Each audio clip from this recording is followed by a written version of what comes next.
Howdy, howdy, kids. How are you doing tonight? I hope you're doing great. I'm sorry about any noise that you might hear in the background. I did ask him to be quiet, but he's talking to his friends. I mean, you do what you can. When you live with an 18-year-old, you do what you can. We are going to finish chapter 3, I believe it is, entitled 3 is Company. Do you see the flowers in my hat? Isn't that cute? I got wedding flowers. I picked them up off the ground after a wedding. I was taking down a wedding today. And then I did a floor call. And it was fun. And I got to hang out with my friends. So, now we're going to finish reading this chapter. Are you excited? Cool. Alright. Frodo has just decided that he doesn't want to walk along the road anymore. So, the shadows of the trees were long and thin on the grass as they started off again. They now kept a stone's throw to the left of the road, and kept out of sight of it as much as they could. But this hindered them, for the grass was thick and tussocky, and the ground uneven, and the trees began to draw together into thickets. The sun had gone down red behind the hills at their backs, and evening was coming on before they came back to the road at the end of the long level over which it had run straight for some miles. At that point it bent left and went down into the lowlands of the Yale, making for Stock, but a lane branched right, winding through a wood of ancient oak trees on its way to Woodhall. "That is the way for us," said Frodo. Not far from the road meeting, they came on the huge hulk of a tree. It was still alive and had leaves on the small branches that it had put out round the broken stumps of its long fallen limbs, but it was hollow, and could be entered by a great crack on the side away from the road. The hobbits crept inside and sat there upon a floor of old leaves and decayed wood.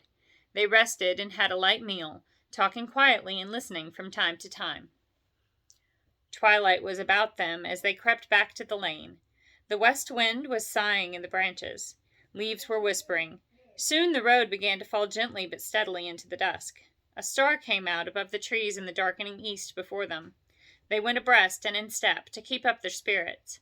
After a time, as the stars grew thicker and brighter, the feeling of disquiet left them, and they no longer listened for the sound of hoofs. They began to hum softly, as hobbits have a way of doing as they walk along, especially when they are drawing near to home at night. With most hobbits, it is a supper song or a bed song, but these hobbits hummed a walking song, though not, of course, without any mention of supper and bed. Bilbo Baggins had made the words, to a tune that was old as the hills, and taught it to Frodo as they walked in the lanes of the water valley and talked about adventure. I don't know the tune, so I'm just going to read it, and I'm sorry. Maybe if someone wanted to tell me what the tune was, that would be cool. Maybe I'll follow this up with an addendum if I look up the tune. Somebody remind me, please. I'll probably forget because I'm very, very busy. Upon the hearth the fire is red, beneath the roof there is a bed, but not yet weary are our feet. Still round the corner we may meet a sudden tree or standing stone that none have seen but we alone. Tree and flower and leaf and grass, let them pass, let them pass. Hill and water under sky, pass them by, pass them by. Still round the corner there may wait a new road or a secret gate. And though we pass them by today, tomorrow we may come this way and take the hidden paths that run towards the moon or to the sun.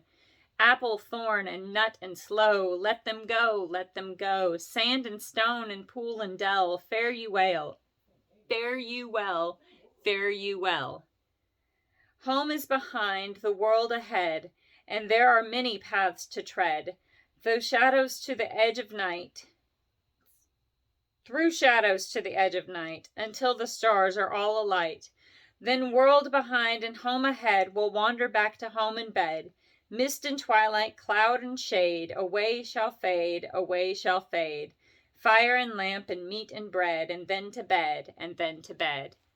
The song ended. "And now to bed, and now to bed," sang Pippin in a high voice. "Hush," said Frodo. "I think I hear hoofs again." They stopped suddenly and stood as silent as tree shadows, listening.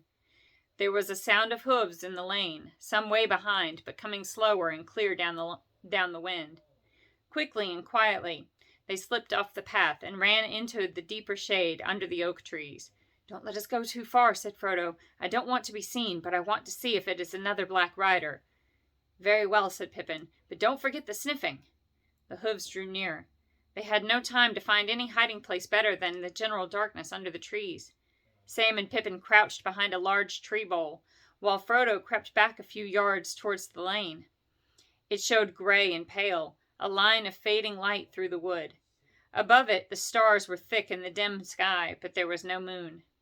The sound of hooves stopped. As Frodo watched, he saw something dark pass across the lighter space between two trees, and then halt. It looked like the black shade of a horse led by a smaller black shadow.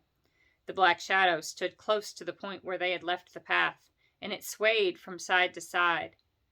Frodo thought he heard the sound of snuffling. The shadow bent to the ground, and then began to crawl towards them. Once more the desire to slip on the ring came over Frodo, but this time it was stronger than before, so strong that almost before he realized what he was doing, his hand was groping in his pocket. But at that moment there came a sound like mingled song and laughter. Clear voices rose and fell in the starlit air. The black shadow straightened up and retreated. It climbed onto the shadowy horse and seemed to vanish across the lane into the darkness on the other side. Frodo breathed again. "Elves!" exclaimed Sam in a hoarse whisper. "Elves, sir!" He would have burst out of the trees and dashed off towards the voices if they had not pulled him back. "Yes, it is elves," said Frodo. "One can meet them sometimes in the woody end. They don't live in the Shire, but they wander into it in spring and autumn, out of their own lands, away from the Tower Hills. I'm thankful that they do. You did not see, but that Black Rider stopped just here and was actually crawling towards us when the song began. As soon as he heard the voices, he slipped away." "What about the elves? What about the elves?" said Sam, too excited to trouble about the rider. "Can't we go and see them?" "Listen, they are coming this way," said Frodo. "We have only to wait." The singing drew nearer. One clear voice rose now above the others. It was singing in the fair elven tongue, of which Frodo knew only a little, and the others knew nothing. Yet the sound, blending with the melody, seemed to shape itself in their thoughts into words which they only partly understood. This was the song as Frodo heard it. Snow white, O lady clear, O queen beyond the western seas, O light to us that wander here amid the world of woven trees. Gilthoniel, O Elbereth. Oh, gracious, I'm butchering these names. Clear are thy eyes and bright thy breath. Snow white, we sing to thee in a far land beyond the sea. O stars that in the sunless year with shining hand by her were sown, in windy fields now bright and clear we see your silver blossom blown. O Elbereth, O Elbereth, Gilthoniel, we still remember, we who dwell in this far land beneath the trees, thy starlight on the western seas." I'm so sorry that was awful. I really apologize for that. But I'm not going to try it again. That was as good as we're going to get. The song ended. "These are high elves. They spoke the name of Elbereth," said Frodo in amazement. "Few of the fairest folk are ever seen in the Shire. Not many now remain in Middle-earth, east of the Great Sea. This is indeed a strange chance." The hobbits sat in shadow by the wayside. Before long the elves came down the lane towards the valley. They passed slowly, and the hobbits could see the starlight glimmering on their hair and in their eyes. They bore no lights, yet as they walked, a shimmer, like the light of the moon above the rim of the hills before it rises, seemed to fall about their feet. They were now silent, and as the last elf passed, he turned and looked towards the hobbits and laughed. "Hail, Frodo!" he cried. "You were abroad late, or are you perhaps lost?" Then he called aloud to the others, and all the company stopped and gathered round. "This is indeed wonderful," they said. 3 hobbits in a wood at night. We have not seen such a thing since Bilbo went away. What is the meaning of it?" "The meaning of it, fair people," said Frodo, "is simply that we seem to be going the same way as you are. I like walking under the stars, but I would welcome your company." "But we have no need of other company, and hobbits are so dull," they laughed. "And how do you know that we go the same way as you? For you do not know whither we are going." "And how do you know my name?" asked Frodo in return. "We know many things," they said. "We have seen you often before with Bilbo, though you may not have seen us." "Who are you, and who is your lord?" asked Frodo. "I am Gildor," answered their leader, the elf who had first hailed him. "Gildor Inglorian of the house of Finrod. We are exiles, and most of our kindred have long ago departed, and we too are now only tarrying here a while ere we return over the great sea. But some of our kinsfolk dwell still in peace in Rivendell.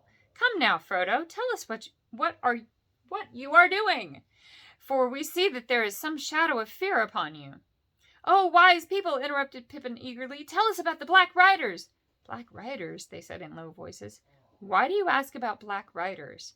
"Because 2 Black Riders have overtaken us today, or one has done so twice," said Pippin. "Only a little while ago he slipped away as you drew near."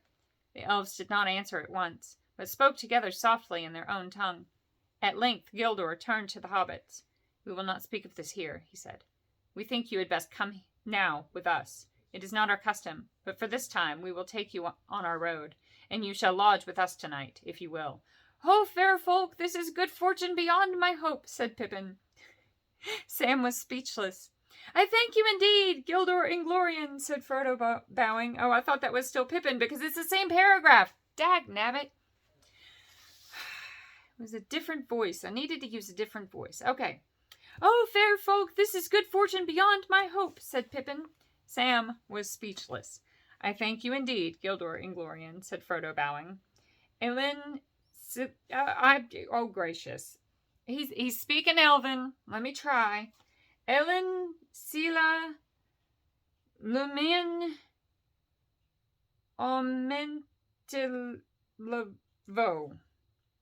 That was terrible. I am so sorry.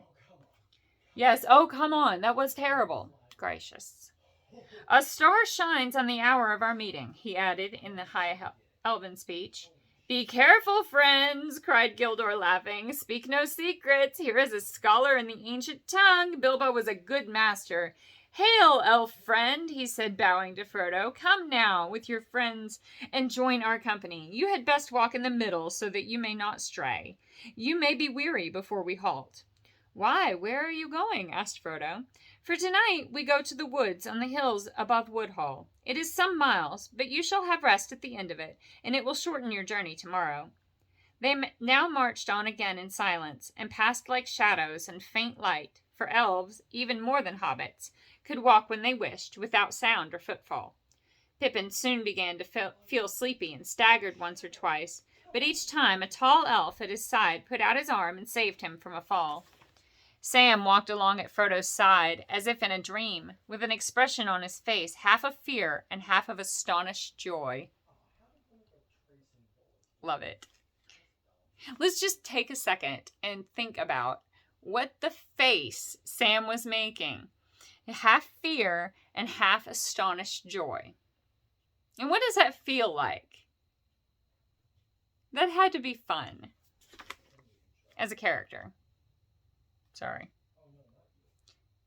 The woods on either side became denser, and the trees were now younger and thicker, and as the lane went lower, running down into a fold of the hills, there were many deep breaks of hazel on the rising slopes at either hand. At last the elves turned aside from the path. A green ride lay almost unseen through the thickets on the right, and this they followed as it wound away back up the wooded slopes onto the top of a shoulder of the hills that stood out into the lower land of the river valley. Suddenly they came out of the shadows of the trees, and before them lay a wide space of grass, gray under the night. On 3 sides the woods pressed upon it, but eastward the ground fell steeply, and the tops of the dark trees, growing at the bottom of the slope, were below their feet.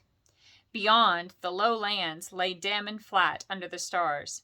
Nearer at hand, a few lights twinkled in the village of Woodhall. I promise you, production quality will increase as time goes on. The elves sat on the grass and spoke together in soft voices. They seemed to take no further notice of the hobbits. Frodo and his companions wrapped themselves in cloaks and blankets, and drowsiness stole over them. The night grew on, and the lights in the valley went out. Pippin fell asleep, pillowed on a green hillock.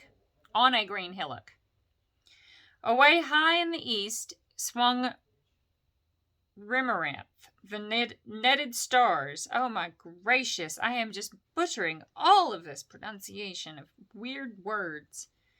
Dag nabbit, Tolkien. And slowly above the mists, red Borgold rose, glowing like a jewel of fire. I'm assuming these are stars. Or constellations. Then by some shift of airs, all the mist was drawn away like a veil, and there leaned up, as he climbed over the rim of the world, the swordsman of the sky, Men-Elva... Menelvagor.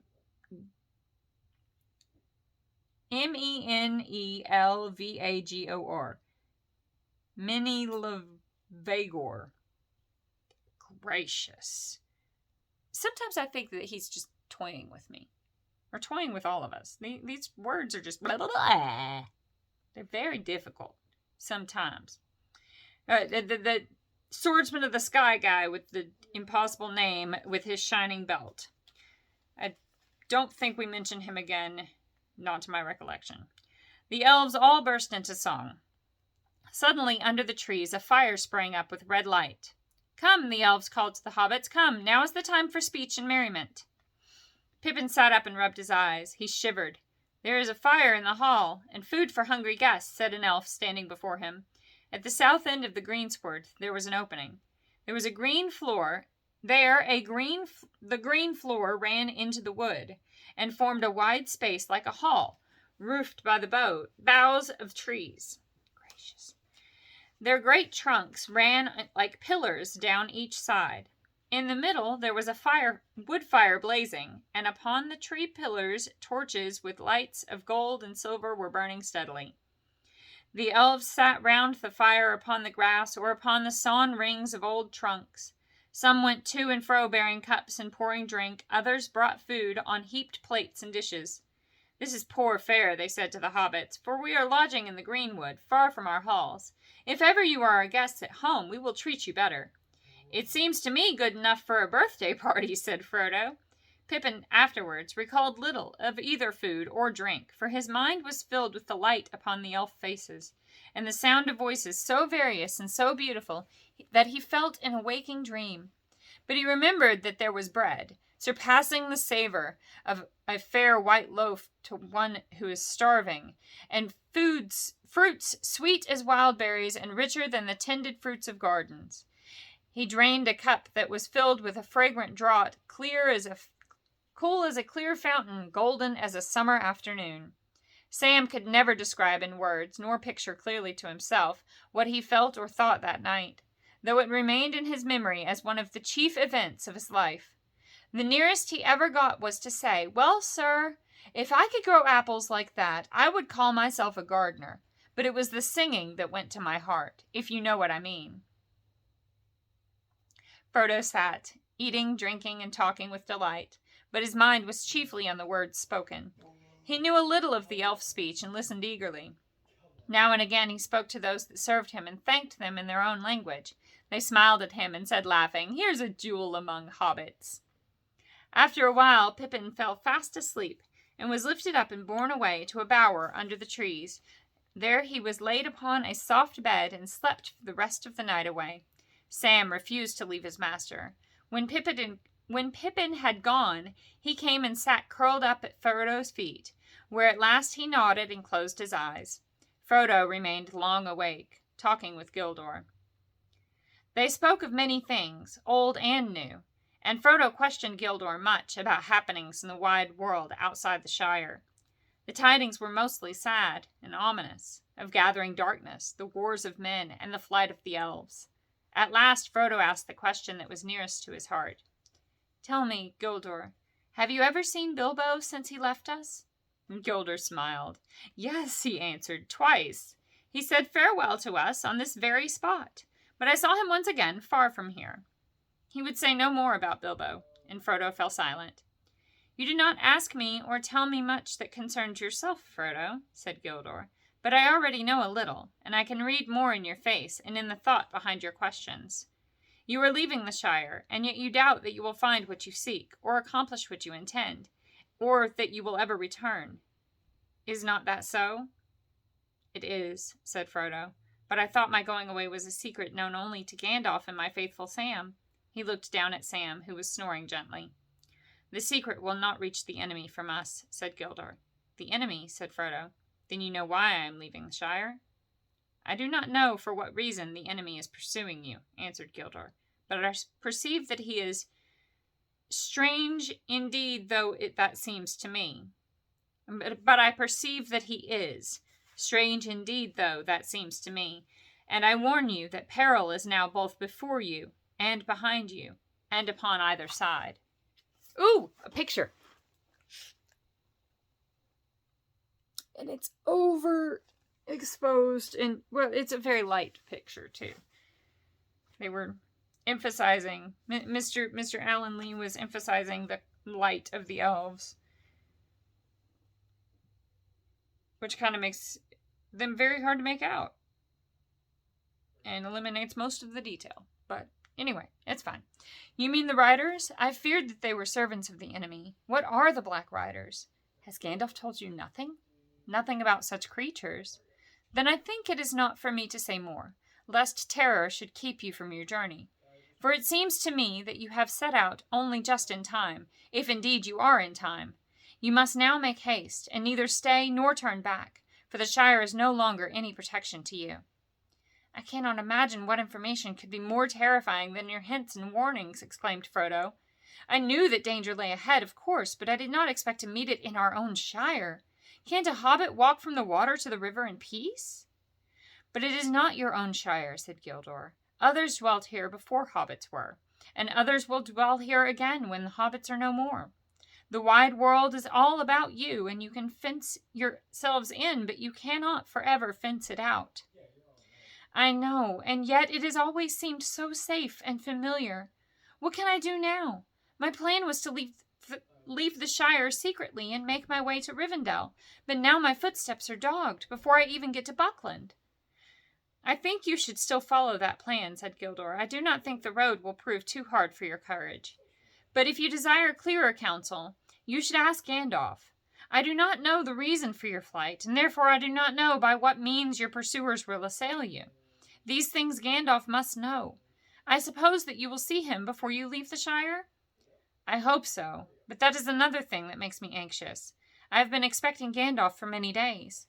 He was to have come to Hobbiton at the latest 2 nights ago, but he has never appeared.